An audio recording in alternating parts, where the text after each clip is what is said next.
Support WrestleTalk! Order the magazine using the link below. Are we getting the American Badass Undertaker returning for WrestleMania 34? I'm Ollie Davis. This is Luke Owen. I nearly made the microphone break. I'm so excited. Welcome to WrestleRamble. The reason I'm so excited is because I'm amongst the few, I would argue, who has very fond memories of American Badass Undertaker. For those of you who are a little bit younger and might not have lived through the era from about 2000. He made his return at SummerSlam 2000. Yeah, one of my favourite pay-per-views. No, it wasn't SummerSlam 2000. Right, no, it wasn't SummerSlam 2000 at all. I can't remember which one it was. It wasn't at all. It wasn't that at all. Is when Undertaker, was off for TV for Judgment a while. Day. Got there in the end. It was Judgment Day 2000. He was off TV for a I while. guarantee you there's about 30 comments that have already said that. He was off TV for a while, and when he returned, he wasn't the dead man of old. He wasn't Purple Gloves. He wasn't Corporate Ministry Taker.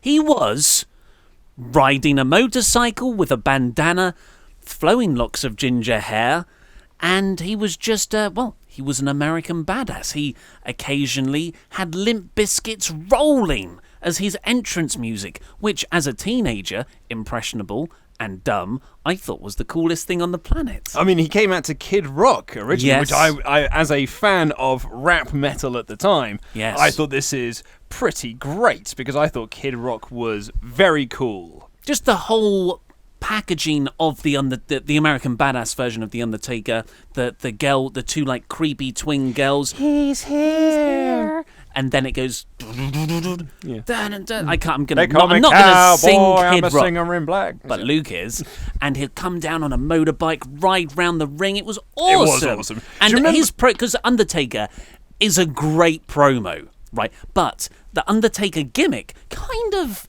restrains his character, much like Kane. Like, he's eviscerate this and damnation that. Doesn't really, a Shakespearean actor's going to struggle with that kind of dialogue. But as the American Badass, Undertaker Mark Calloway could just be a badass. He just walked around going like, this here's my yard now, Yeah. and I'm the big dog in this yard. Well, If you'll try me, I'll make you famous. My favourite ad-lib of American Badass Undertaker, when he was heel, he was getting the what treatment from the crowd. Can't remember when this was.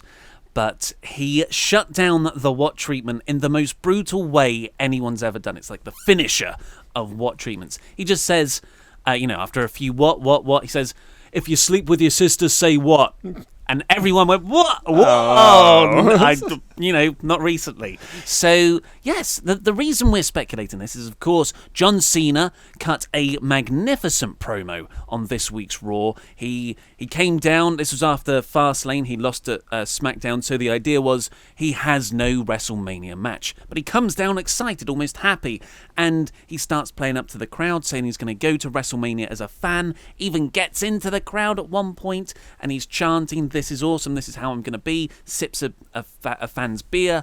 Dave Meltzer, on his Wrestling Observer radio review, said this promo was so good, and Dave Meltzer has been reporting it's going to be Cena versus Undertaker since, December. And Dave Meltzer said this promo was so good, he texted one of his sources in WWE and said, wait a second, is Undertaker Cena not happening at WrestleMania? And they went back, just wait, you're on a 30-second delay, it's already been announced. and so, that's how good this promo was. And it goes up and down, and he really manipulates you. And at the end, he goes, how does he actually lead into it? His Undertaker thing. Yeah. So because he did his, I'm going to go in as a fan, and I'm just going to sit in the ringside, and he goes up to this fan and drinks his beer. This fan who was so happy that John Cena was next to him, and I thought to myself, I bet you were booing him about 30 seconds before he jumped in. He's like, oh my God, now he's next to me. Now I love him. With his Get These Hands t-shirt. Yeah, what a mark. Yeah. Anyway, it seemed like a really nice guy. But I wish I was that guy because he looks so excited to be there. And so Cena gets back into the ring, and then he did his thing that he did a Raw talk after Elimination Chamber, and that he sort of teased on the Raw following that, where he's like, I'm going against protocol here. I'm going against the WWE locker room etiquette. And I'm just going to do it. I've been told it can't happen, but I'm challenging The Undertaker to a WrestleMania match. Well, he said specifically, it's not management who have said it can't happen. It's him. Undertaker who said it can't happen. And I thought that was a really nice spin on this, because then he could make it a bit more personal. The last thing I want to see, well, not the last thing, but I'm not... The dynamic of Cena, I've never fought you and I want to face you out of respect, or I want to face you because we've never done it before. But Cena going, you're a self-centered, washed-up egomaniac. I'm like, whoa, Yeah. that's okay. This is like a blood feud. I believe he called him a self-absorbed egomaniac. The exact words that Sami Zayn then used on SmackDown Live. So it's clearly like their buzzwords at the moment that they like to use. But yeah, it was just a really great promo. And then he kind of like cut it even deeper, which is where it's like, stop teasing fans with your videos of workouts on your wife's Instagram account. That got a ooh. It's not really an insult. But sometimes when someone says your wife in a promo, you're just conditioned to go, oh, no, whoa. But also, it's mentioning the Undertaker's wife. He's meant to be this sort of like mythical creature within WWE. So it's breaking down this Undertaker myth and making him a man. Hence why a lot of people and I at first thought you were going to say you were in the minority who think the American Badass Undertaker coming back. And I was like, I've had so many messages from people. I think that is very much a lot of people's theory that he's going to come back as Mark Calloway or as the American Badass. And because the Undertaker's retired that's as a character. Yeah. And so I didn't get that from this promo. And then when Kid Rock got his Hall of Fame thing and they showed the American Badass Undertaker and Kid Rock doing the music for that, I didn't really sort of put the two and two together. It never really crossed my mind because I've always read that Undertaker wanted to end his career as the dead man. That was the gimmick he wanted to go out on and ride off into the sunset. But just as we were talking about it here, and you kind of mentioned that it is making it more personal, and it's making it about his wife and Instagram accounts and all this sort of stuff. He's not challenging the Undertaker character. He's calling out the Undertaker, but it's not that character he might get. He might get this more personal Mark Calloway, American Badass Undertaker. And I've got to admit, I'm not really into that. Oh, you see, I think a lot of people have got no interest in seeing The Undertaker come back. But I think there's a real poetic logic behind American Badass, real Mark Calloway coming back, rather than The Undertaker. It sort of protects what happened last year, even though that wasn't amazing. It makes me feel nicer about Taker coming out of retirement overall. I want it to happen. I don't actually think it's going to happen. I just want it to happen because I think Vince loves The Undertaker. He just wants to keep wheeling them out every year. I can't see... What would be awesome is for The Undertaker as American Badass to come back next week. What's that, 3 weeks out from WrestleMania, I believe? And then you can have 3 weeks of... angles and shoot promos. Can you imagine an American Badass shoot promo on John Cena and vice versa? Yeah, I mean, it'd be pretty great. And it works better if it is this Mark Calloway version of The Undertaker as opposed to The Undertaker going like, rest in peace. Yeah. But like him just being, this is it was my yard, it's now Roman's yard. And he can't even call himself the big dog anymore. But he could go back to, I'll make you famous, and go back to that gimmick again. Yeah. Dead Man Incorporated and all that sort of stuff. I used to love all that stuff. I did as well. Like, I nearly said to you at the start, like, how sort of like, remember The Undertaker? Remember this?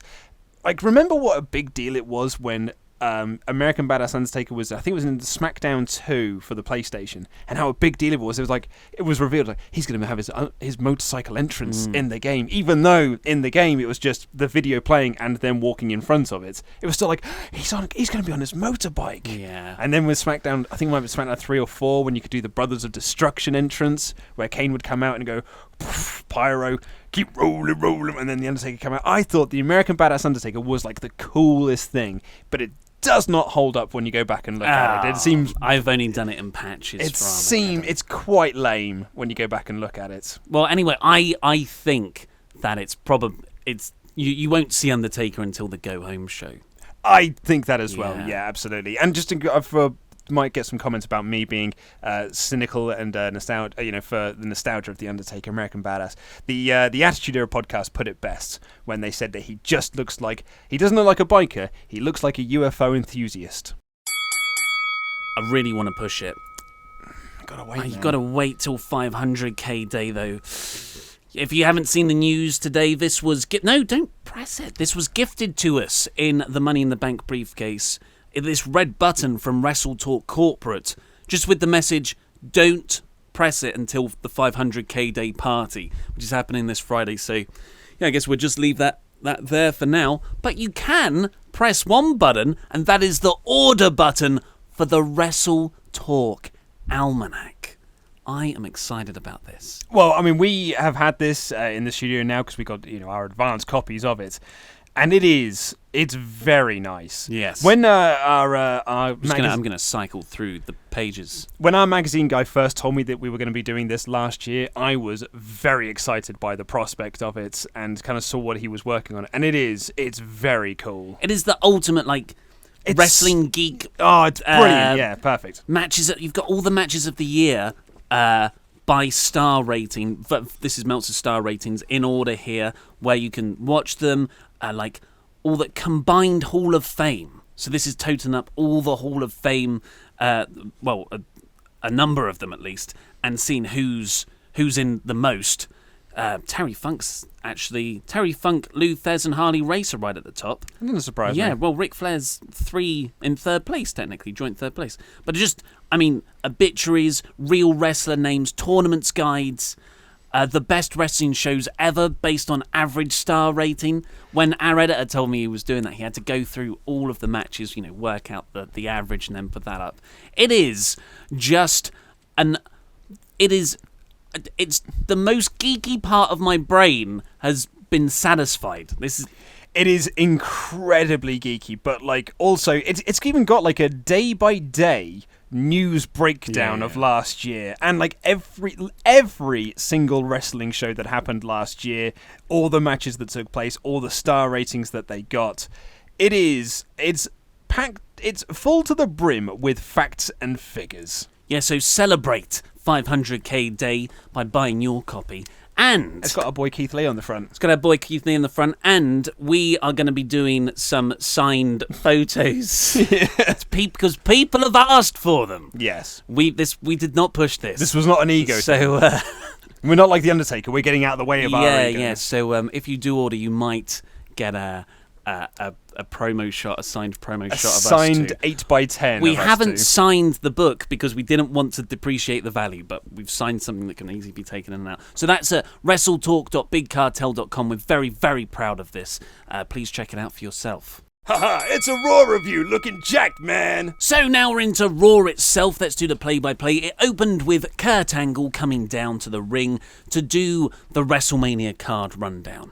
And he's just going through things, and he mentions, and Brock Lesnar, who was advertised to be here tonight, he's not going to be here tonight. Love this booking. Do you? Love it. It's so good because it's a way to turn people on Lesnar and a way to people to get behind Reigns. It's a very clever way to do it. It's a way.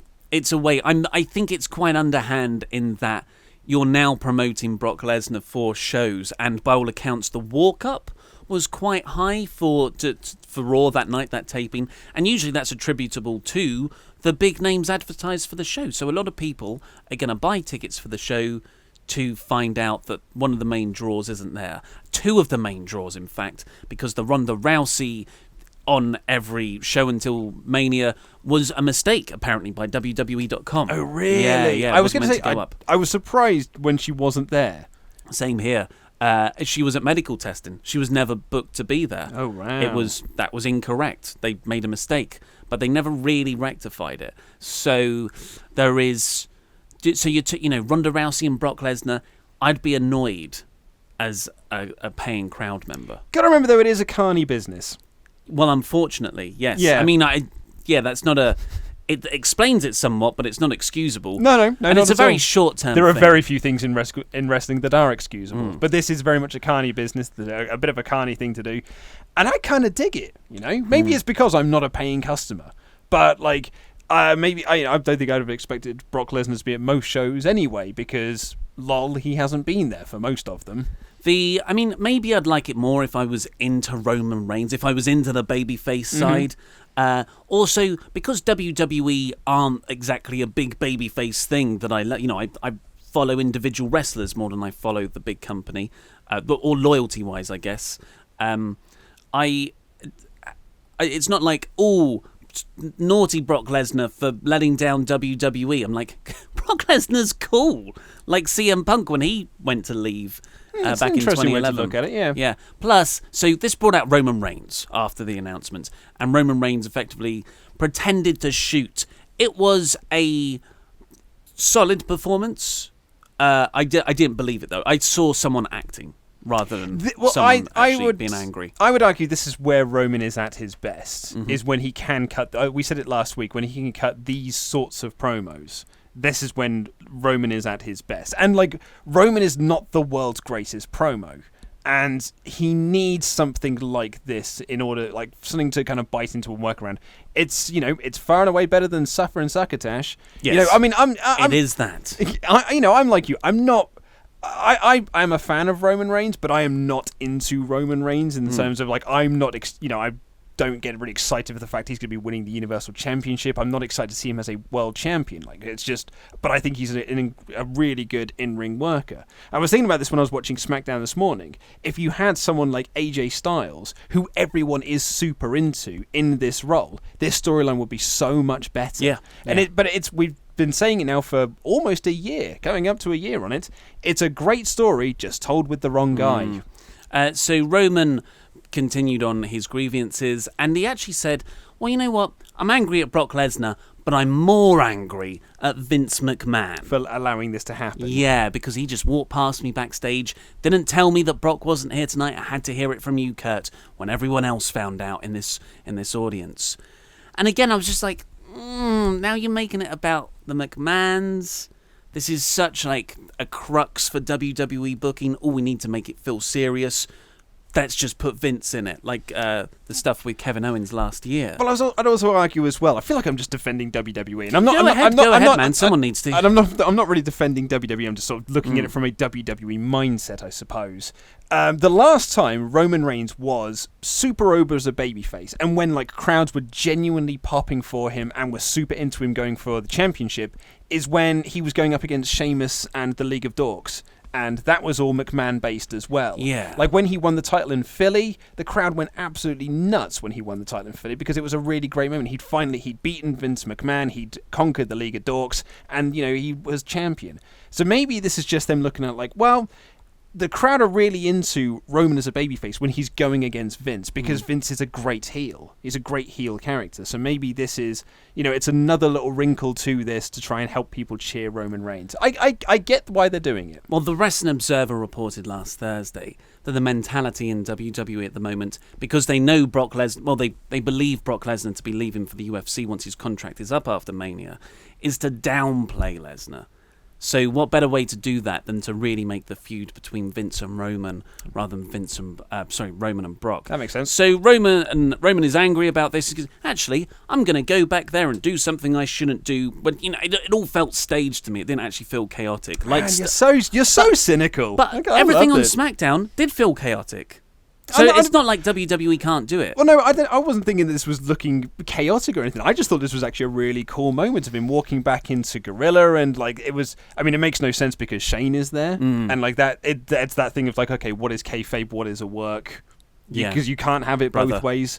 But I thought this was a really cool moment of him storming backstage and speaking to Vince because no one was expecting to see Vince there. Like when we tuned in to watch Raw, no one thought, he's going to walk backstage and have a confrontation with Vince and Shane will be there. And and a lot of people complain about predictability. This was a fairly unpredictable moment. It was unpredictable, but I didn't believe it. Okay, that's so fair it's enough. Like if it was anyone else, not anyone else, but if it was the right person, this would have been an awesome angle. If it was Punk, then I'd be like, oh, this is awesome. Well, as I said, if it was, it's the right story with the wrong guy. So Reigns goes backstage, as you said. He sort of squares off with Vince in gorilla position while Vince is producing. Shane's there weirdly that they didn't really explain. And Vince is like, cut to commercial, comes back. Renee Young is outside Mr. McMahon's dressing room. Made very clear that it's because they're two different people. It's a character. It's the WWE character.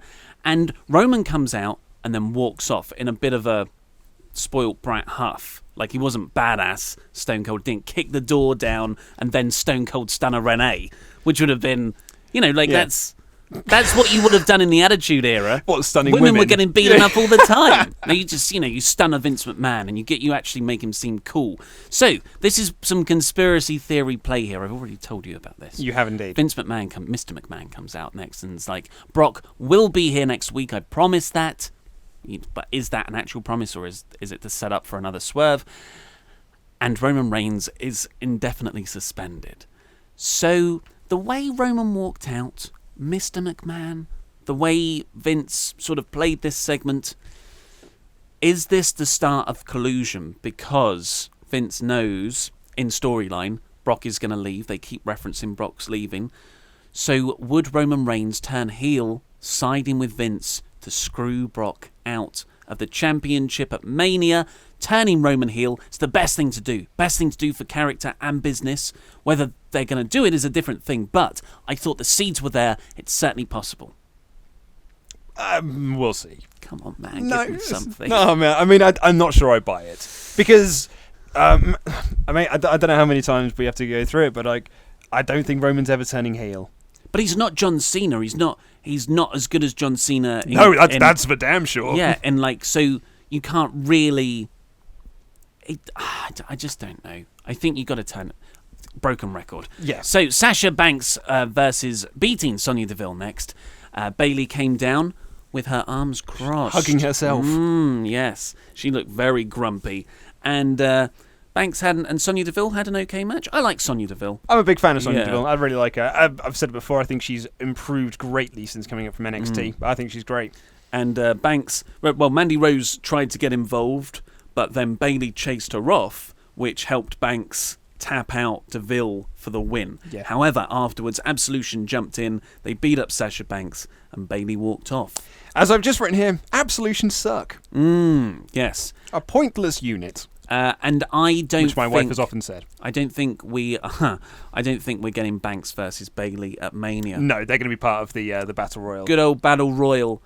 Maybe Paige will just stand on the corner and not get involved in anything, and then carefully eliminate herself. Or no, she did not touch. She's not even allowed to lay in a boot. No, but I think she'll do.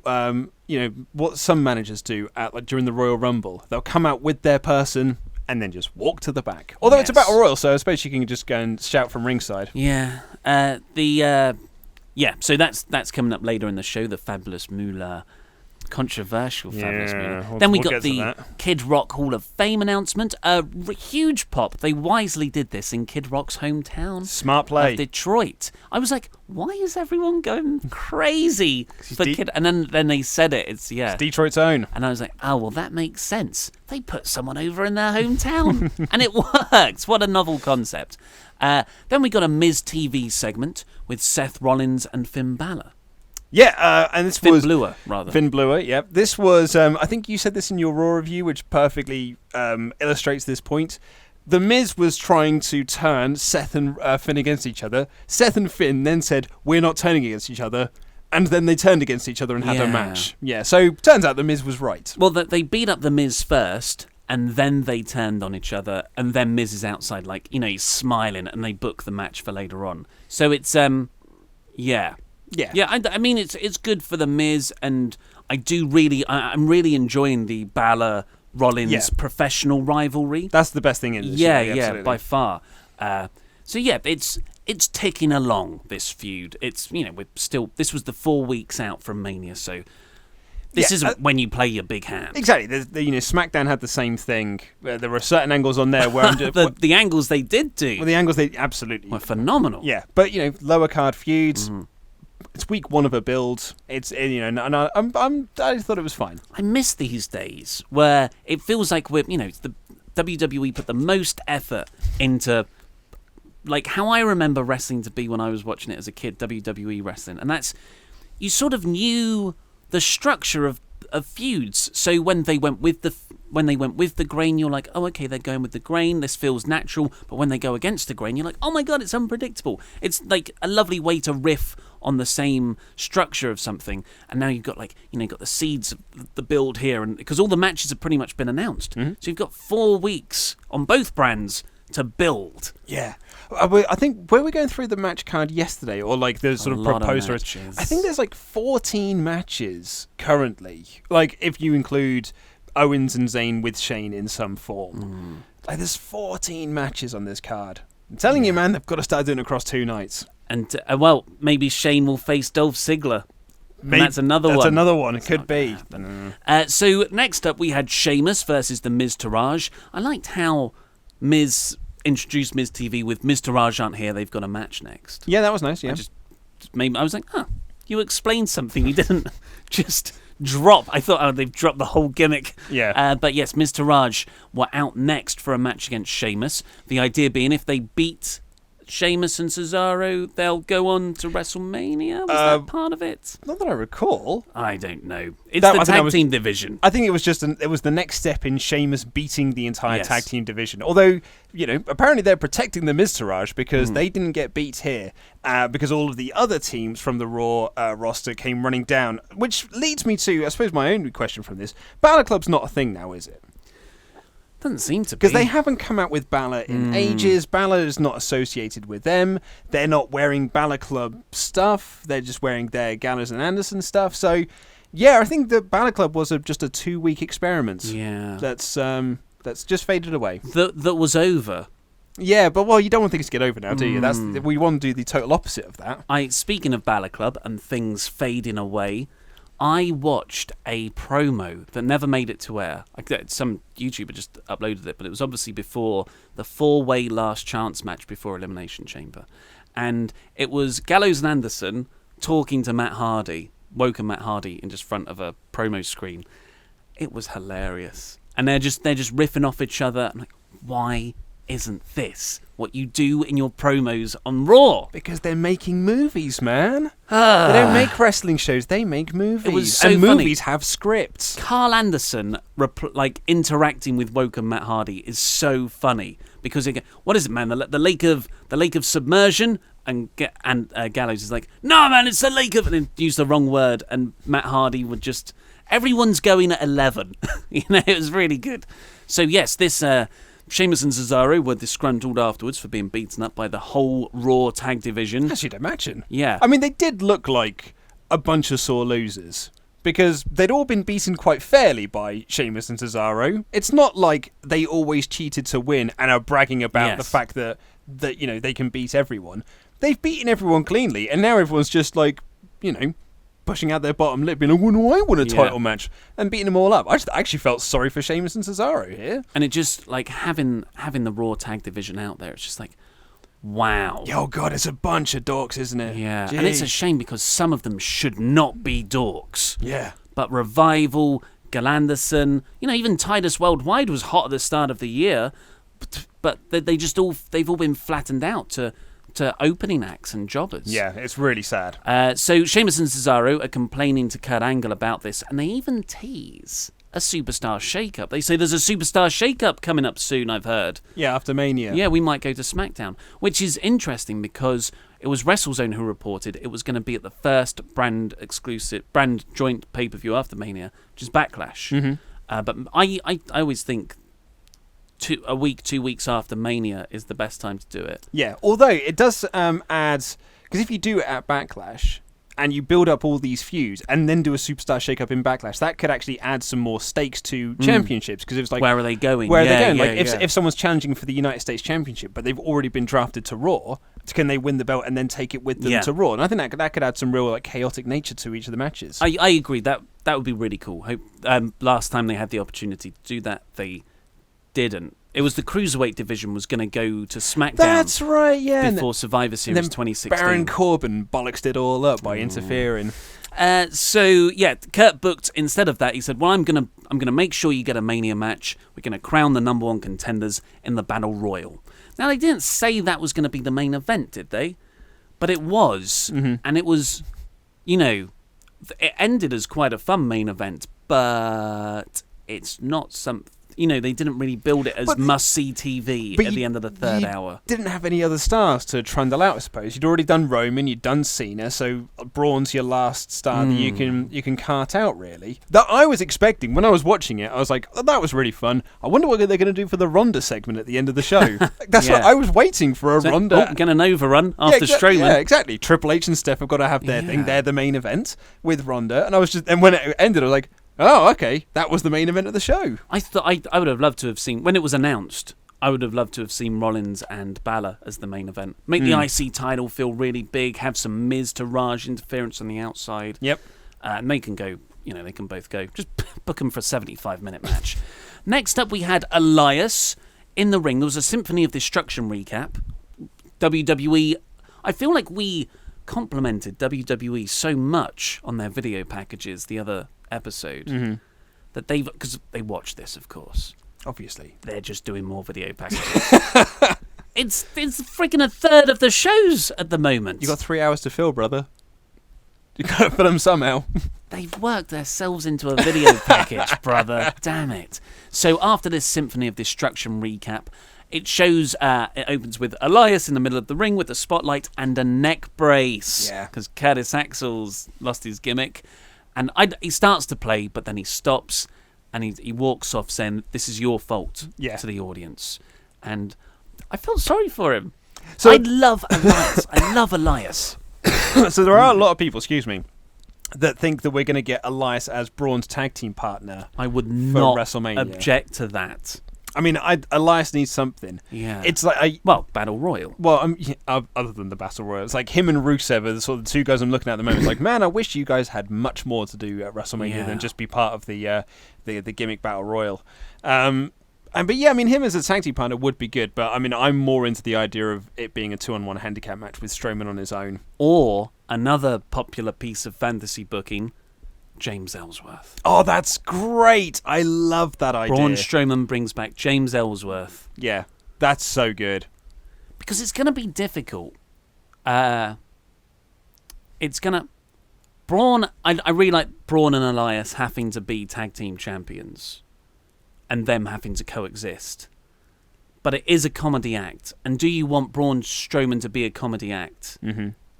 I think he can do it very, very well, but is that the best use of one of the hottest stars in your company? Yeah.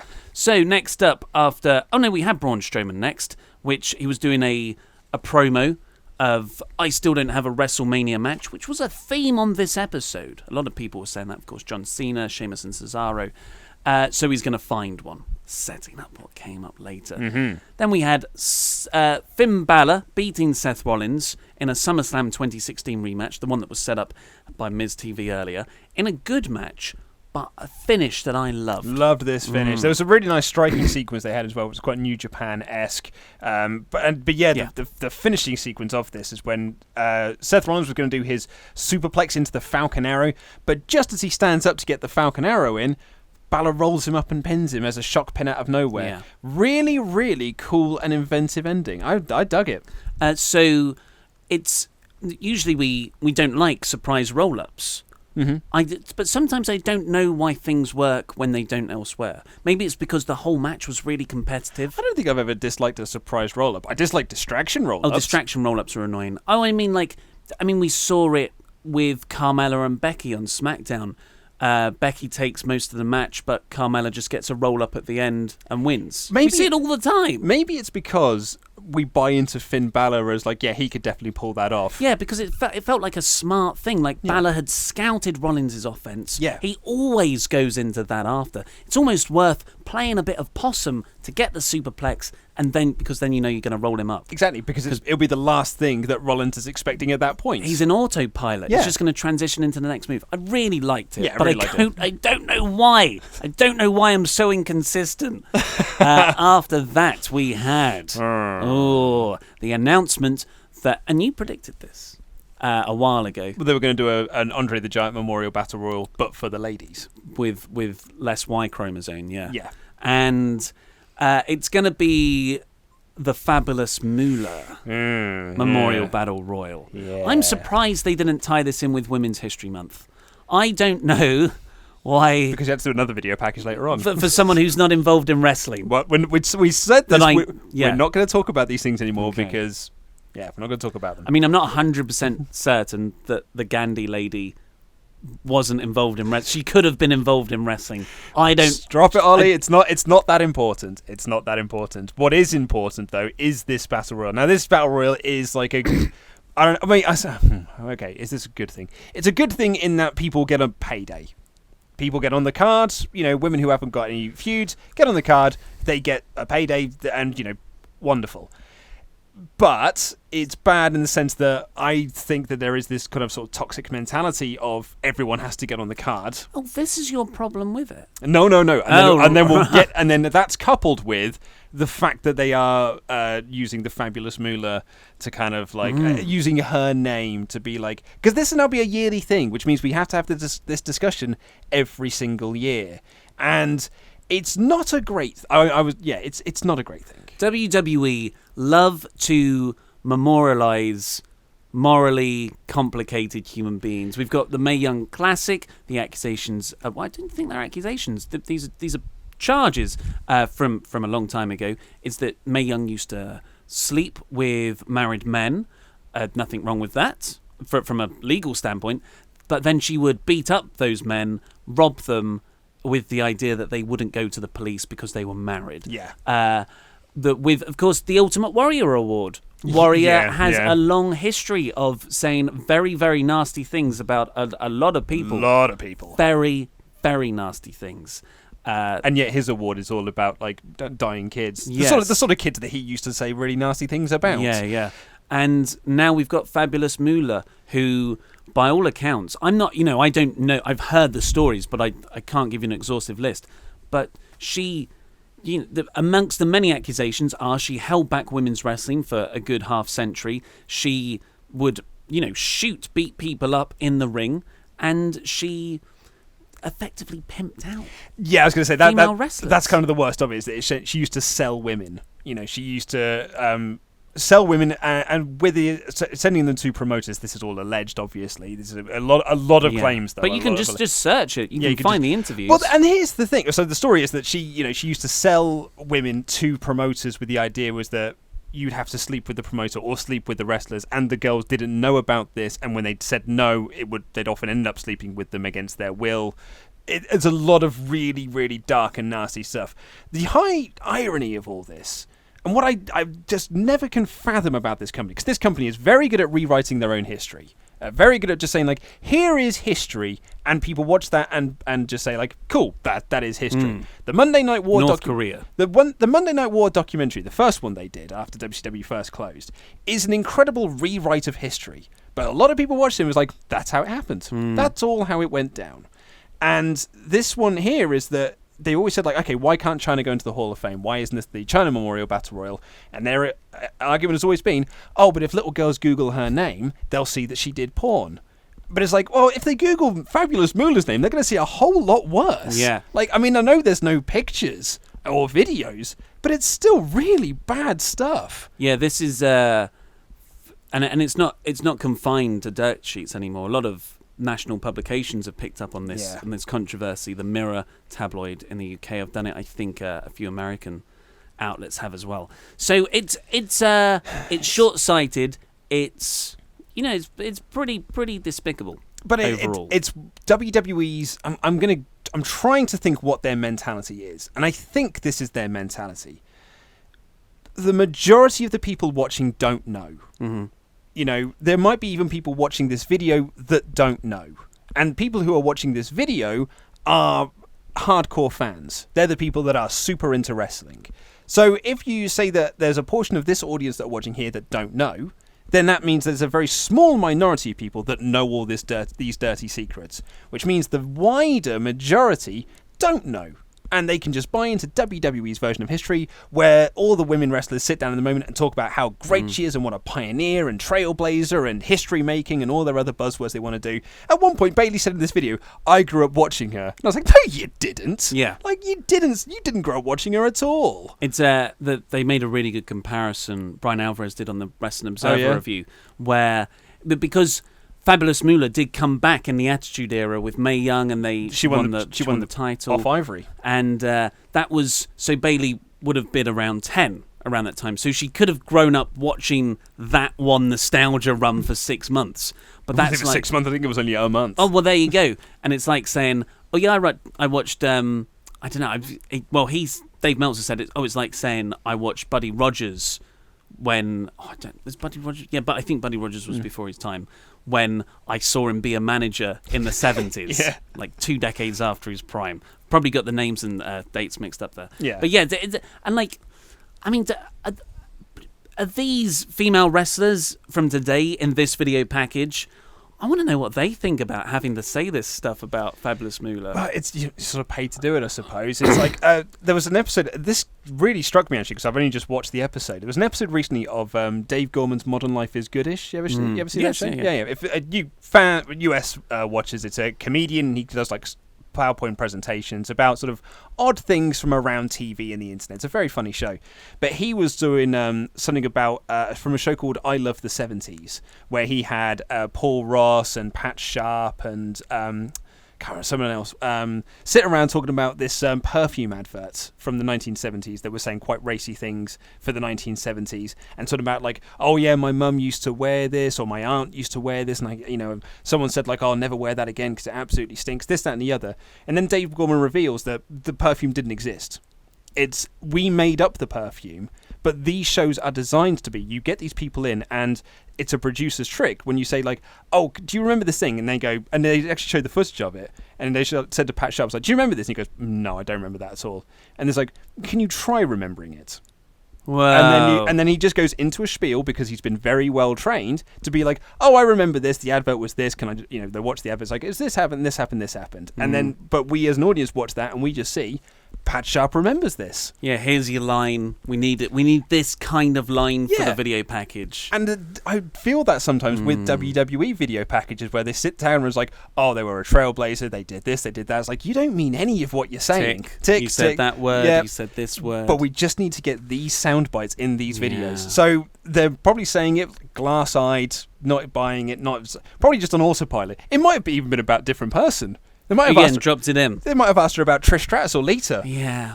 Which Bayley did grow up watching. Well, this started a kind of women's hour, maybe, because you had Ronda Rousey's featured appearance in a video package. She got one on Smackdown as well. Yes, she gets one on Fastlane. They love the video packages. One of their highest paid guys, I guess. And then we had Asuka coming out to talk with Charlie Caruso. This is an in-ring interview about Asuka appearing at Fastlane the previous night. And Alexa Bliss comes out with Mickie James, who has gone from babyface to sort of cardboard scenery to Sami Zayn, I'm a heel now, walking down the ring looking all cocky. She just all of a sudden has gone back to Mickie James in late 2016. I'm a heel. Yes. I am with Alexa Bliss. And we're best of friends. Yeah. It was, what a weird transition this has been, where it's WWE just going like, forget the stuff that you saw previously. This is what is happening now.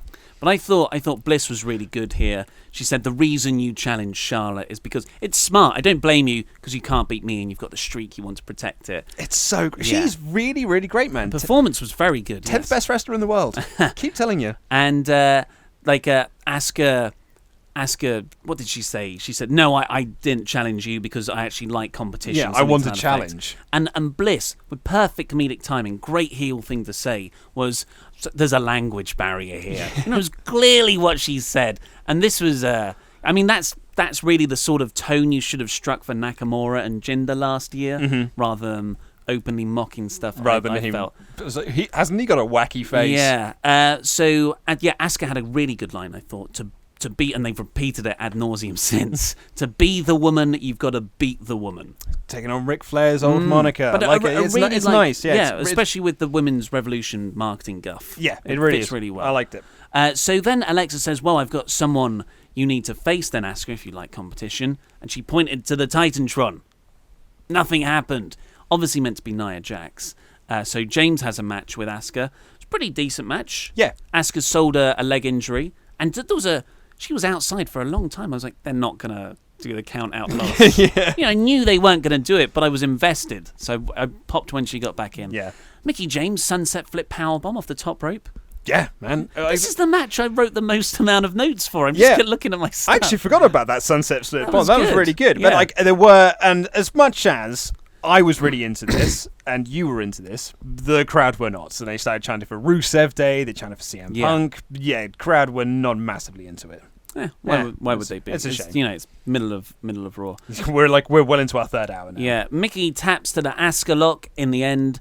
Alexa Bliss doesn't stay around to help out her new heelish buddy Mickie. She just storms off. Mickie was super annoyed about that later. Oh no, she wasn't because she's a cardboard villain. Sorry. And so Asuka versus Alexa has been booked for next week, which I'm looking forward to. Yeah. Continuing the women's hour, we had Nia Jax backstage, and Alexa's saying, "Why didn't you come out when I introduced you?" And she said, "Well, Kurt said I've got a match, so I should stay back here." So okay, that's cool. And they talk, and Alexa's like, "You're my best friend." Nia says, "I love you." I love you too. You know they genuinely mean it because they are best friends in real life, IRL. And they hug at the end. And I thought, that segment was good. What happened with all the Enzo stuff? Because when Alexa and Nia would have their segments together, they were awful. Yeah. It was Enzo coming in that would be the star of the show. But any interaction between Nia and Bliss, despite being best friends and very funny in real life... Well, it's because like that's it's scripted nonsense. This is stuff that it is scripted nonsense, but it's stuff you can draw real emotion out of because they've probably had these sorts of conversations in their in IRL, so they can sit there and talk about how they really how they're best friends and how they love each other, and it's really nice. What I would have liked to have seen though is I wanted to see a hug, but I wanted to see the camera pan around so you could see Alexa Bliss's face looking mean and maniacal, being like, that is soap opera 101. I would have loved it. It would have been so great. You ever see on Harry Hill's TV Burp, and he'd do a compilation of all those shots in soap operas when the two people would hug, and then one face would just go... like they've remembered something sad after being happy before the hug, and he called it the "I've left the oven on" face. It'd be a montage of all these.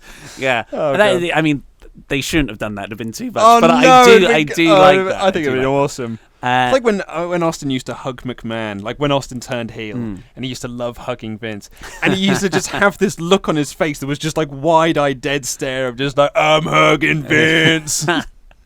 God, Austin, so good with comedy. It's amazing. It's really people don't really talk about him because he's good in so many other ways. Well, that's it. It's like because everyone, we're all free to admit that the Austin heel turn was the wrong thing to do at that time. However, like when he was injured and Kurt Angle was injured, but they just did backstage segments with three of them with Vince McMahon, and they were just riffing and just making stuff up.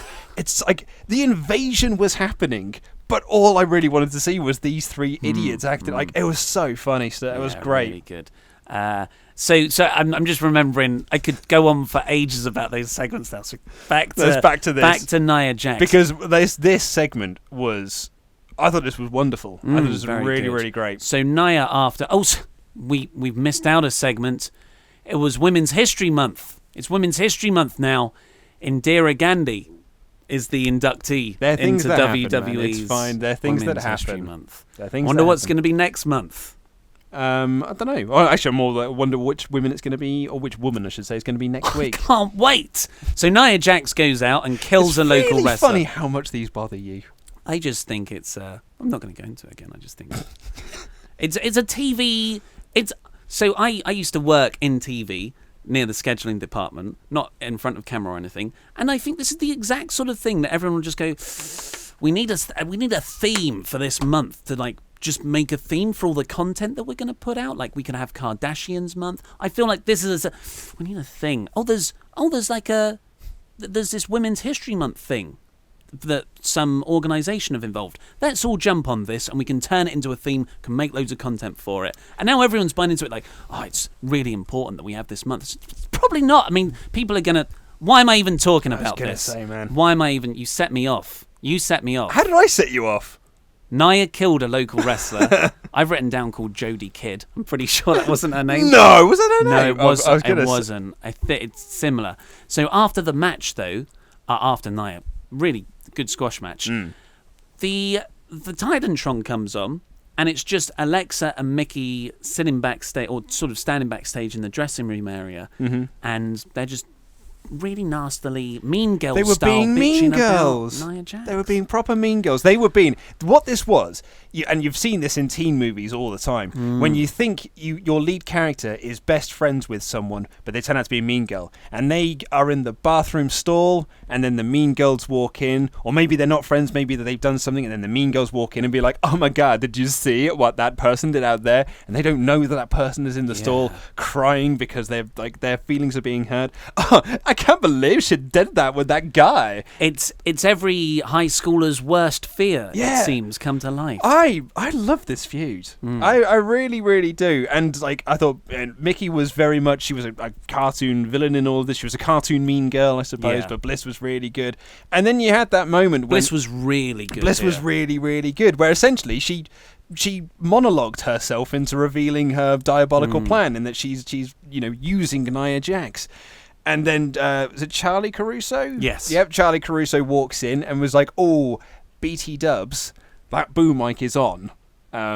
So yeah, I think Nia just heard all of that. I like that because I've written here, "Kill them, Nia." yeah, midway through, I was like, "This is good," but why is it on? Why is it on the Titantron? Well, and then when Charlie Caruso came in and said, "Oh, the mic's on, so everyone can," Nia's probably heard this. I'm like, "Oh, okay, they explained it." And then I thought about it. It's like, but why was it being broadcast? No, they did say because Charlie was meant to be there to interview Alexa Bliss and Mickey James, and she was late for that interview. But because that was where the scheduled point of the interview was meant to go up, the camera. It's a live show, man. It's live TV. We're live, pal. Which means you should be able to be more dynamic and responding to things that aren't scheduled happening. Vince is busy with other things, mate. I know I'm nitpicking. Vince is dealing with Brock Lesnar stuff. He hasn't got time for this. I just, I'm booking this on the fly here. Why can't Mickey James have set this up? Because actually, she doesn't like Alexa. Maybe she is. And she's, maybe they'll retroactively add that in. I thought it was ill-explained, but it was a very good performance and segment, and I liked all the stuff. Nia is furious. She runs backstage and absolutely destroys that room. Alexa had such a nasty line in this where she said she's as dumb as she is big. Yes. I was like, oh, that's a horrible thing to say. Because you can't say the F word. You can't say the F word. No, but I think it makes it worse when you do it the other way. No, I think if you said she's a FB, an F word, B word, I think that would be extremely worse. I was going to say an FB. What, a Facebook? Yeah, Facebook. You call her a Facebook. I'm going to call you a Facebook. Of course, that's not what I think. That would be a nasty thing to say that Bliss is saying. Yeah. So Nia runs in there. Bliss and James hightail it out of there, and Nia starts screaming and destroying things. Charlie Caruso's there. I wish she took out Caruso. Oh, that'd have been great, yeah. Why can't she just throw Caruso into the mirror?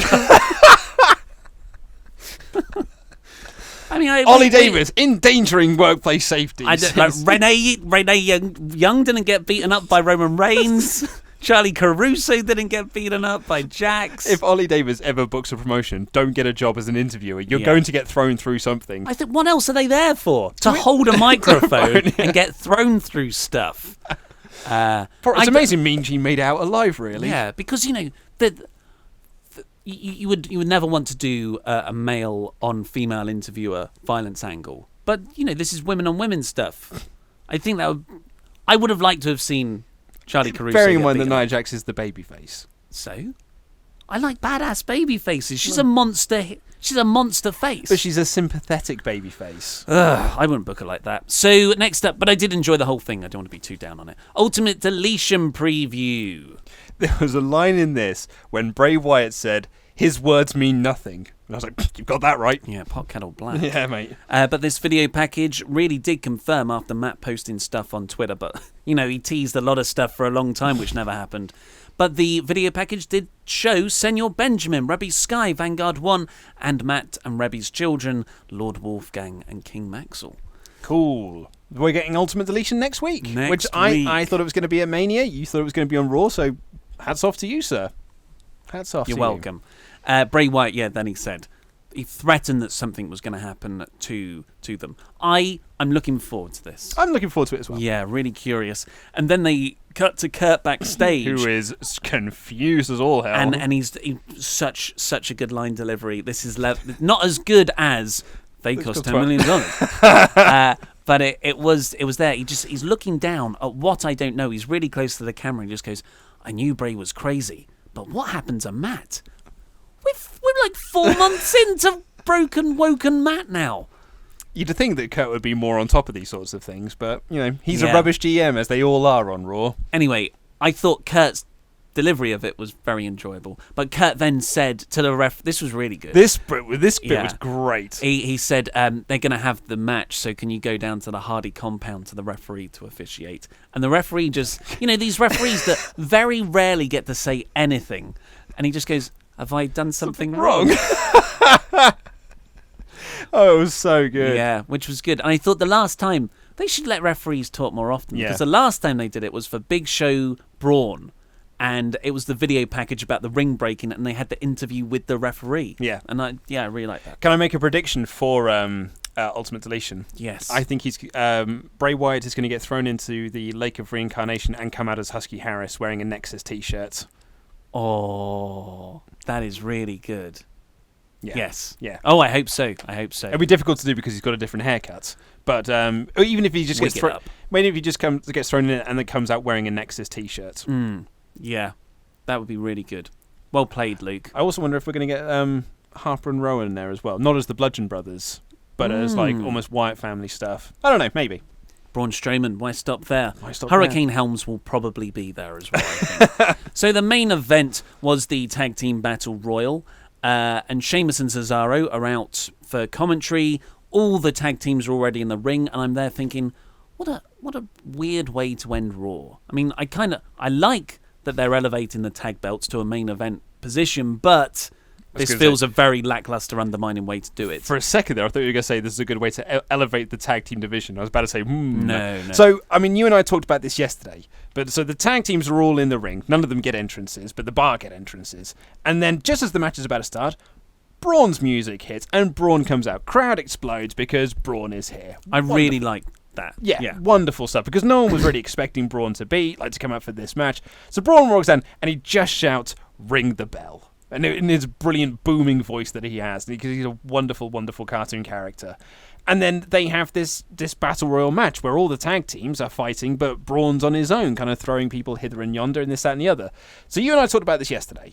And I am very much in two minds about this. One of my minds is going like, this was brilliant. Because it was Braun being Braun, and he did a Raw spot. I always mark out for a Raw spot. I loved everything that was in there. But the other side of my brain is going like, well, the tag team division is worthless now. Yes. Because should Braun win the titles at WrestleMania, which I imagine he will do, who's his challengers? Because none of his challengers look credible now. Superstar shake-up. I mean, a Bludgeon Brothers, Braun Strowman feud would be interesting. Yeah, actually, yeah, maybe that's... Yeah, cooking on gas. Like it. So, yes, I completely agree with you. And this is both awesome and stupid at the same time. It's not a home run for everything, but there's a huge cost. You might have got to third base. Yeah, there's a huge cost to making Braun look this cool, and it is the expense of 5 tag teams. Yeah. And it's not like the tag teams were going to do anything anyway. They've already lost their luster way before now. They're all in the Battle Royal. Yeah, and it was such a shame that the Revival, again, to just see them be thrown out, not even by Strowman. Can't remember who. I can tell you exactly who the Revival were thrown out by. The Miztourage. Of all the teams, the Revival were thrown out by the comedy geeks that get beat up all the time. I've just written like... And they're heels and heels. FNL, lads. Like, you're done. Like, there is no coming back from this. Just like being completely obliterated by the Miztourage. They're lower than the Rhino and Heath Slater. You mean Bo Dallas? What did I say? Well, no, it's Coachman got Rhino and Bo Dallas. Yeah, he called him Rhino, didn't he? There was a great line in that bit when Michael Cole, like Coachman just said under his breath, "It's bad camera work," It's like, oh, now you're blaming the cameraman. You're burying the cameraman now. I thought that was funny. But the Revival, if you just look at all the NXT call-ups, and I think the Revival are probably up there with Bayley in terms of how do you muck this up? How did you get this wrong? It was incredible to see how bad. But they got injured twice. You get that label put on you, you're done for, really. So Braun won the whole thing eventually by launching Carl Anderson over the top Didn't he rope just? Onto a bunch of people after shouting, "I'm going to WrestleMania." Yeah. So it was awesome. And then Braun, like Sheamus and Cesaro, are petrified at the top of the ramp. Braun mimes breaking a bar in half, which I really liked. I like you said, really, really good, but also it comes at a very big cost. It's a SmackDown review, Michael. I love it. We got us a flying Uso. I was quite looking forward to SmackDown after Fastlane, and I've got to say they did deliver overall. Yeah, you and I said yesterday, just before we left, that it's the first time in, I'd say, almost 6 weeks maybe, that I was going to wake up on Tuesday morning being like, I'm actually really excited to watch SmackDown and write down my notes and review it, because the show has been treading water for some time. That Fastlane roadblock really, really did. I mean, I enjoyed the show at the end, but that's only because the guys and girls worked very hard to make it a good show, because the build was absolutely worthless and creative clearly didn't really care about it. But now that Fastlane is out of the way, we can just look ahead towards WrestleMania now. We've got 4 weeks of where we should get some really great build, and there was some great stuff on this show. And we can finally start to build to AJ Styles versus Shinsuke Nakamura. We don't have to be like, ooh, AJ in the authority figure storyline or John Cena's match. Finally, AJ and Nakamura. So AJ comes out and he cuts a promo about, they said I wouldn't do it. I was against all the odds, but I still retained.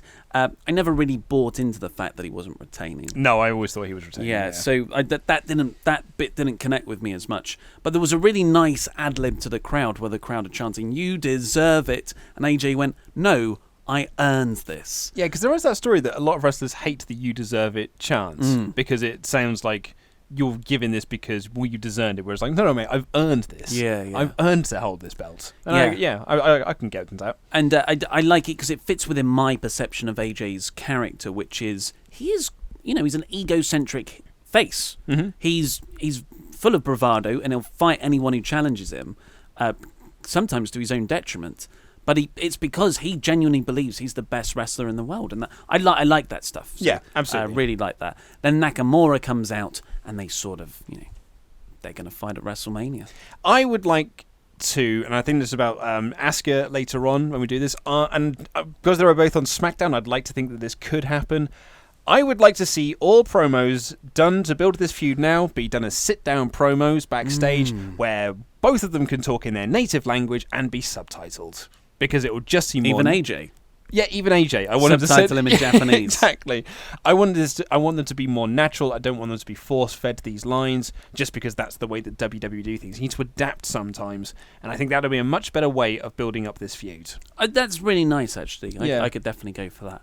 But that's a Triple H thing. Yeah, Rusev comes out next. A huge pop from the crowd, and it's to face AJ. I thought for a moment there, Rusev, because he faced Nakamura at Fastlane, maybe it's going to be a three-way bit for a couple of weeks. Yeah, well, actually, you say that. I mean, we'll talk about it at the end, I suppose. It was here I spotted a support WrestleTalk sign. So thank you very much to have had that one. Thank you very much. So, but yeah, seeing Rusev come out, it's like, why is he not in a title scene? Oh, why is he going to be in the Battle Royal? Why is he not in the US title match? Yeah, I mean, I like those three guys in there mostly.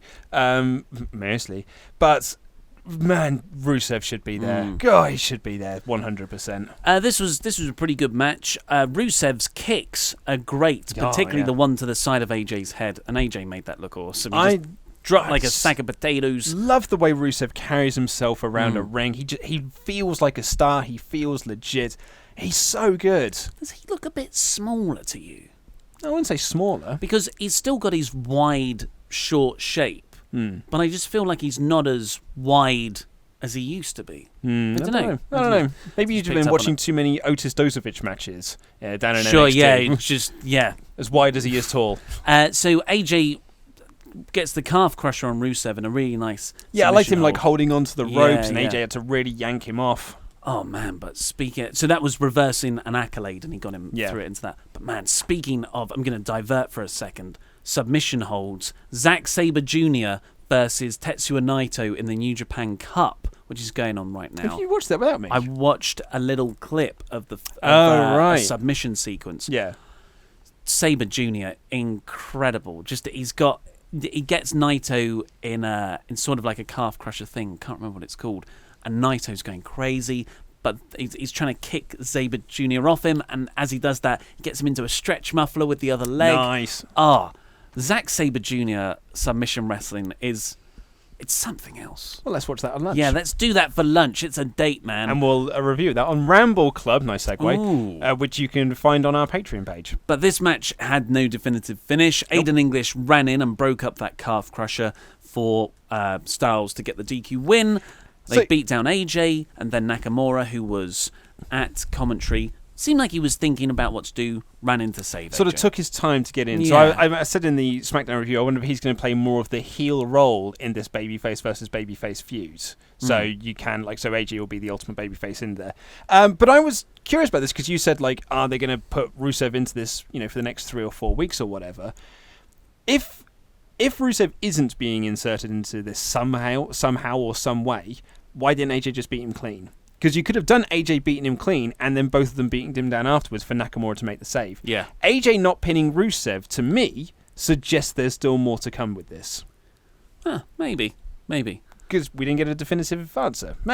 Perhaps I am just clutching at straws because I want them to do something with Rusev Day, but maybe. Well, but where would it go? Even if that is the plan, it doesn't go anywhere. No, unless it becomes a three-way at Mania. That's a dead end to Mania. This is a three-way at Mania. You wouldn't even, but you don't even want that. No, no, but wouldn't it be really funny? Oh my god. Okay, yes. I'll say it's really funny because the WWE Universe wrestling fans have been complaining that WWE might screw up AJ versus Nakamura by making it a three-way. If they put Rusev Day in there, which people like, are people still going to be really mad? Or are they going to be really happy because Rusev Day's in there? No, I think it's you like Rusev Day that much? Well, then fine. Here he is in your favourite singles match. Ha! We've made this a triple threat as well now. It's triple threat-a-mania. Chuck in Baron Corbin and Dolph Ziggler. Oh, why not? Yeah, why maybe not? They'll win qualifying matches or something. So Big E was next. Serious. Big E. Big serious. Right, this whole thing was my favourite segment on the show. So Big E's backstage, and he's super serious, Big E, and he's been speaking to Dasher. Someone. Dasher. And he's doing this promo with Dasher, and he's not with Woods and he's not with Kofi, but he's just super serious. He just seems legit pissed at what happened at Fastlane. And he's usually I'd come here and I'd be full of jokes. We'd be pouring pancake batter into Corey Graves' car. But those guys, they hurt my brothers, and they'll be back soon. But for now, I'm going to go and get my revenge on them. And then Jimmy Uso walks in and he's like, "Hey man, look, Jay's not here either because they've hurt them. Let's work together on this." And we get almost this dream team of Jimmy Uso and the New Day and the Usos team up to take on the Bludgeon Brothers. And they didn't even do the intro. It was just the New Day music hits, and Big E just walks to the ring. He's not doing dancing. He's not throwing pancakes. He's not swiveling his hips. He is deadly serious. It's a complete change. I loved this so much, and I wish more wrestlers would do this. When you're in this blood feud, this feud that makes you really super angry, but you still do your regular entrance anyway. Shane McMahon does it all the time with his little shuffly shoes. Mate, you're meant to be annoyed and angry. Just walk to the ring. And I loved this. And then the match was great. Yeah, Jimmy was taped up as well. But, I mean, that's what I liked. Big E and Jimmy were not only serious, they were selling injuries from the previous night. Just having those two, when they just came together like that, I knew it was going to happen. It's Batman and Superman. It was so awesome still. No, it's Batman and Joker. It's Superman and Lex Luthor. Maybe. Because, these are rivals teaming together. Yeah, I suppose, yeah. And, yes, so the match was Big E and Jimmy, Bludgeon Brothers enter with their hammers, so Big E and Jimmy get chairs. Yeah. They don't care if this is a sanctioned bout. They just want to beat the other team up. But then Bludgeon Brothers get on the apron, and they get in with their hammers. And the referee brilliantly is like, nope. And runs out. And that just I was like, it's gotten real here. This is, it felt like an actual it was a nice touch. chaos, moment of chaos.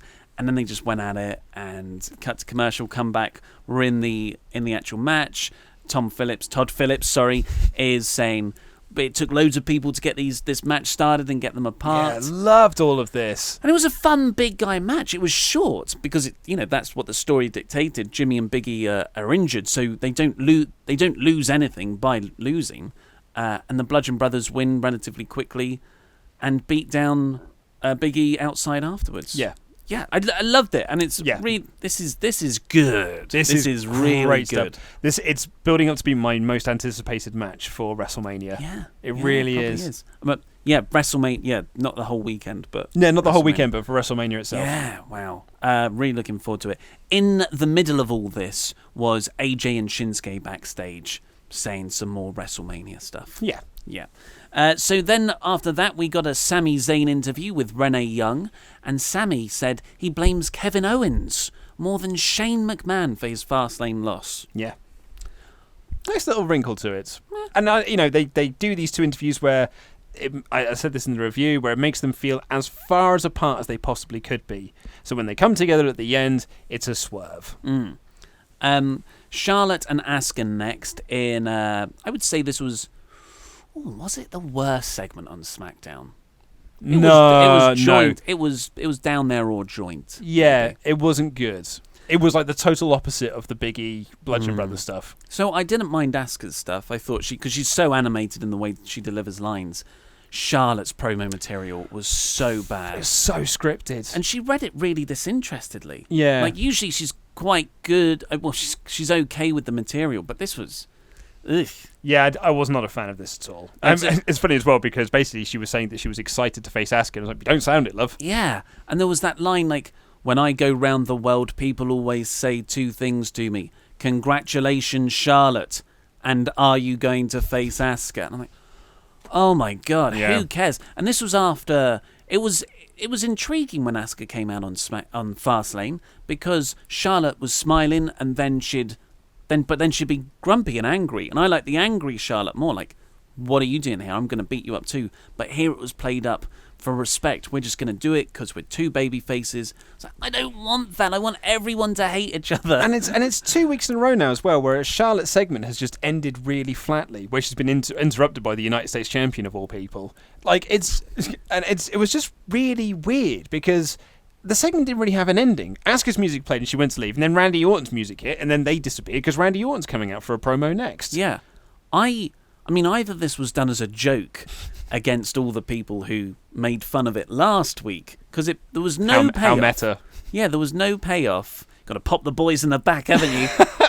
And I was like, is Randy going to RKO one of these people? Yeah. But no. So Randy just came out to talk about winning the US title, and it was Jinder Mahal versus Bobby Roode. Randy had a really nice line in this where he said that there's a very small list of people that can claim to be a Grand Slam champion, and that's a list I actually care about. Which made me think, are they ever going to do the SmackDown Top 10 again? That was a thing, yeah. Well, that's what their whole feud was based around, only that one feud. Which I had such high hopes for, and they just, made me not care. Good work, guys. But yeah, and then, so Roode came out, and he said glorious, and he asked for his rematch at WrestleMania, and then Jinder came out, and he was trying to stir the pot between them again. Led to a match between Roode and Jinder. 5 guesses how this one ended. A Singh brother interfered. Mahal won with the Colossus. Yeah, and then Orton hit Jinder with the RKO afterwards. I like Jinder. I really like Jinder at this level. He just seems... He feels like he's hit his stride. He's confident. He looks like he's having fun. I think he knows this is where he should be at the moment. I think he always felt a bit unsteady that far at the top when he was champion. Yeah. But here he's... I really like Jinder at the moment. But Bobby Roode can do one. Jesus, coming out the night after, 2 nights after you lose your title, when the guy who's beating you is in the ring and you're smiling, doing all the glorious shtick. Got no time. Like, screw Bobby Roode. Yeah, I'm done with him. It's and not him as a... I know he's being booked that way, but it's making me hate Bobby Roode. Another one. How can you screw up Bobby Roode? He's got such good entrance music. And he just he was showing these heelish tendencies at the end of Fastlane. None of that was on display here, which is it's really, really annoying. Yeah. But yeah, and it was funny as well because when RKO hit Jinder when Randy hit the RKO on Jinder, I think it was Corey Graves was like, an RKO from out of nowhere. I was like, well, we all saw it coming. It didn't really feel like it was from out of nowhere, mate. Yeah, especially the recent gallery of RKOs from out of nowhere, which were really good in January. Was it January when he was... Yeah, exactly. Yeah. Like, I don't make it something that you just say whenever he hits an RKO, because then when he does hit them out of nowhere, then it won't feel as special. When he hits them from somewhere. Yeah, exactly. You don't need to say from out of nowhere. No.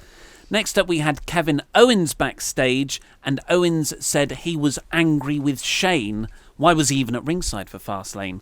An excellent point. There was a comment that was left on our Fastlane review that really made me laugh when it was like, it's obvious why Shane was there. He had a spot later on where he was interfering. I was like, that's not a reason. I really like the delivery from Owens here. I forgot. Sometimes I forget how much I like Kevin Owens because the storylines he's in are very lackluster. But this was... I just had a moment. I was like, man, I love Kevin Owens. He's really good. He called himself the rightful champion. He should be standing here right now as the WWE champion. This was great stuff. Next up, we had Carmella taking on Naomi. This was the worst segment of the show. I really like Carmella's ring gear, though. Yes. We're sort of joined at the moment through clothes. Through leopard prints. Yes. But it was a nothing match. It had a nothing finish. It built to nothing. I liked the sequence where Naomi had all the spinning kicks. Carmella duck, duck, duck, and then hit her with a knee. Yeah. Short match, yeah. And it's obviously going to build to the... They put it over on commentary about the fabulous Moolah Battle Royal, so I thought that's where they're going for WrestleMania. Because they also had a video package for the Moolah Battle Royal. I was at this point here, I was like, still going with that name then. They're just, pissing into the wind. We're just ignoring this. We're just going to... Oh, they're not changing it. They've exactly. announced it. Yeah, they're not changing it now. Yeah. Like, we can do change.org things as much as we want, but I think we're sticking with this name, unfortunately. But there were tweets afterwards from people talking about how excited they were about it, including some possible announcements for the Battle Royal, including Ember Moon, Kairi Sane, and Peyton Royce. Yeah, because they said it can be from any brand, right? Raw, SmackDown, and NXT, so that would be exciting. Yeah, so that'd be nice. To watch them get eliminated unceremoniously, like Hideo Itami all those years ago. They'll get 7 minutes of TV time. It'll probably be cut from the DVD, which means they won't get any royalties. A fitting tribute to Moolah if ever there was one. Luke. Yes, mate. We spent an hour on Raw. We're on the final segment of SmackDown, and we've only done it for 17 minutes. Maybe we should do this for Raw. Try and get through it in 17 minutes. People are going to be happy with this? No, I think we've got an hour and 20 minutes. Yeah, but I mean, in terms of the split for Raw and SmackDown, we haven't devoted as much time to SmackDown. Yeah, I don't know. Was there enough to say about it, though? Like, I thought it was a really good show. I enjoyed it. I thought it was a really good show, but there were only 3 key moments to the show, which was AJ Nakamura at the start, the Big E stuff with the Bludgeon Brothers and the Usos, and then this final segment. This show very much sagged in the middle. A lot of talking, short matches, not really a whole lot to say. In fact, I'm pretty sure, I haven't seen back the footage yet because I haven't got the review back from editor, but I almost feel like my SmackDown review will feel the same way, where it's just like the middle portion of the show. Sags in the middle. Sags in the middle. There's just like Saxton in the middle. There's just not much to say about it.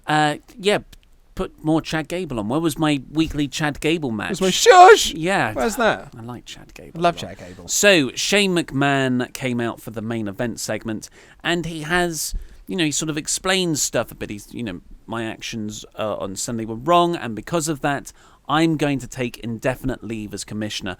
Daniel Bryan's going to return to SmackDown Live next week. This was so funny because scripted out, crowd chant yes. But the crowd didn't chant yes because they wanted to see Daniel Bryan there. The crowd aren't going to cheer because someone you are paid to see is going to be there next week when they're in a different town. So, what were they expecting was going to happen? Because back in the day, you could get huge pops just for announcing people. Yeah, but not if you're going to say, it's just because no one cares about this storyline. I don't think it's that at all. I think it's people just Daniel Bryan is going to be here next week when we're in a different town and you're not going to get to see it live. So the crowd aren't going to cheer that because, I don't get to see that. I actually got a message from someone on Twitter today. It was just I bought my ticket for SmackDown Live. It's the first WWE event I've ever been to, and I was really excited to go. But at the end of it, I felt kind of shortchanged because I didn't get to see all of the people on SmackDown. which is certainly one way of looking at it. I would say go to house shows anyway, because house shows you do get to see everyone. But yeah, I'm amazed that they thought people might cheer for this, because Shane even went, no, yes, Yeah, it was not even doing this. Terribly because awkward. it was scripted out to be that way, and that's what happens when you script things out. Well, another part of the script was Shane making one more match before he took indefinite leave as commissioner, and he booked Sami Zayn versus Kevin Owens for WrestleMania. And this brought out Kevin Owens and Sami Zayn to shout at Shane McMahon for doing this, and Shane's like, you should be grateful I'm giving you a singles match at WrestleMania. That's what literally everyone has been talking about for the last month. They all want their singles matches. John Cena doesn't even have one. Yeah. And I just thought, like, Shane saying this was like, what an entitled, that was really arrogant prick is coming across as. It really was just like, you should be so grateful you're even on WrestleMania. Yeah. Because WrestleMania is the showcase of the Immortals. It's the grandest stage of them all. You should be thanking me. I'm giving you the opportunity. Yeah, exactly. Like, what? Surely they've earned. I thought the idea was that you earn job opportunities. You don't, give them out to people you want to screw over. Again, Shane McMahon, what the hell? He's the heel that is the babyface somehow. Yes. But then there was a line, and then Sami and Kevin attacked Shane, and they beat him up. Nope, they didn't. Not first. They attacked him. And then Shane Shane McMahon got the better of them. Yeah, he did make a sweaty comeback and beat them up 2-on-1 at a disadvantage. I forgot how much that irks me when Shane McMahon, untrained mid-40-year-old man, overcomes two full-time professional athletes. Mate, he went toe-to-toe with The Undertaker inside Hell in a Cell. Like, of course he could take on Kevin Owens and Sami Zayn. It's not making me any less angry. It never makes me any less angry. It's like the more they do, but they've done it loads of times. It's making me angrier. So that this did turn out very good. He out-wrestled AJ Styles last year at WrestleMania. Yeah, in a straight wrestling match. So Sami then hits the haluva kick. Kevin Owens hits the pop-up powerbomb. They go one further. They take Shane outside, wrap a chair around his neck. Beat up referees first. Referees came down to stop this madness. Beat up the referees. One of those referees, I saw that it wasn't on TV, I don't think, but they threw him out. I mean, he flew like well over the ropes. Apparently, the picture looks amazing. Oh, cool. But and then they grab Shane and they put the steel chair around his neck, similar to what he did to Jericho. No, Jericho's on tour. I was going to say maybe Jericho could be the partner. And then they rammed Shane into the ring post with the chair around his neck. Shane starts selling it like he can't breathe. You said that you were... Not here. I was not here. It was when they did the other one. Not here. And then they drag him backstage, which I thought was a really cool visual. Like, this was really good. This was all really dragging good. him backstage, dragging him through Gorilla, and then did another powerbomb onto... I don't really know how to describe this. Metal stuff. Yeah, it was like folded down scaffolding, metal scaffolding. Yeah. Looked like a ladder, but only a small part. It was backstage equipment. Yes. Metal crate thing, I've read 'em. Unspecified backstage equipment, and they powerbombed him onto that, and then he sold it like he'd really legit hurt himself. It was almost like the Xavier Woods selling from Fastlane. But this is where I mean... It was good. It was good selling, and I've read a lot of people who have said, well, actually, when you really hurt your ribs and you break your ribs, it's a weird sensation where you can't close your mouth and you're still trying to catch your breath, so you can't grit your teeth, and it does produce this weird sound. Yeah, and that's kind of what Shane McMahon was selling this like. He was just on the floor after this going, and for a moment I thought, is Sami Zayn making the noise to mock Shane McMahon being in pain? And then I watched it back and was like, no, that's Shane McMahon. It's definitely Shane McMahon. He's still making the noise. Wow, this is about a minute of him making the noise onto the gurney to stretcher him out. And it's kind of similar to the main event of Raw. I liked it, but it was also stupid. Yeah. In that, I liked it, but I can see it was stupid at the same time. If someone went, well, that sounds stupid to me, I'm like, I can't argue that, actually. Yeah, no, I can't argue that. But I did like it, actually, overall. I thought it was, it certainly grabbed my attention. Yeah, and you know what? It really sets up next week's show. Because next week's show now, Shane's not going to be there because he's indefinitely, like, he's taking a leave of absence and he's injured, and Daniel Bryan is returning. How will he deal with that? How will he deal with this? What will this three-way dynamic be? Yeah. I'm actually genuinely really looking forward to next week's show, and not just for more Bludgeon Brothers. Apologies, we only spent 25 minutes on SmackDown. It's just, it wasn't It's the way enough. the cards fall. So, what are you going to go for? Vote in the poll above our heads to say which show you preferred. Guys, tough. It is a tough one this It week. is tough. Two goodies. And I think I'm going SmackDown. Interesting. I think I'm more intrigued by the current SmackDown storylines in terms of the Shane, Daniel Bryan, or at least the Kevin Owens stuff, because they're now back to being best friends again. They hugged at the end of the show. So I'm more intrigued to see what happens there next week, as well as the Bludgeon Brothers stuff, and maybe what they're going to do with AJ and Nakamura and Asuka versus Charlotte. Those 4 feuds, or those 4 matches set for WrestleMania, I'm actually I'm a bit into. I'm really excited to see where those go. But over on Raw, I'm excited about the triple threats, for the Intercontinental title, and I like Braun. And I kind of am excited to see what happens with Brock and whether Vince is going to get involved. But I think I'm more intrigued by SmackDown next week than I am Raw. I think I'm going to go SmackDown. I'm going to have to agree. I like the John Cena stuff. I like the Braun Strowman winning, although it came at a cost. But yeah, the thing I'm most into right now is that Jimmy Uso, Big E team up Super to take team. on the Bludgeon Brothers. Yeah. And what that's going to lead into the triple threat, presumably a WrestleMania. Are you surprised? Obviously, we need to give a bit of time so people can find the poll. Are you surprised that the Cena Undertaker match is going to be built up on Raw when it probably could have been built up on SmackDown? Because Raw's got... It could turn up on either, though. Doesn't have to be. Well, I'd like to think it will, because I assumed the reason why Cena was like, I'm going to go back to SmackDown, find my opportunities there, was so you can put Cena and Undertaker on SmackDown and pull in those ratings for those two being on that show, as opposed to putting them on Raw, where they're not really needed, because you've already got Brock, you've got Ronda, you've got all the other big stars. So SmackDown really could have probably done with that. Yeah. But, you know... Well, that's all we've got time for, so please do click on the videos that have just appeared on our laps to catch up with the latest WrestleTalk news and WrestleRamble episodes. And, of course, go and pre-order your WrestleTalk Almanac Volume 1. It's just magnificent. When's it out? I don't know. I'll find out. But you can pre-order it going to WrestleTalk.bigcartel.com. There's a link in the video description below.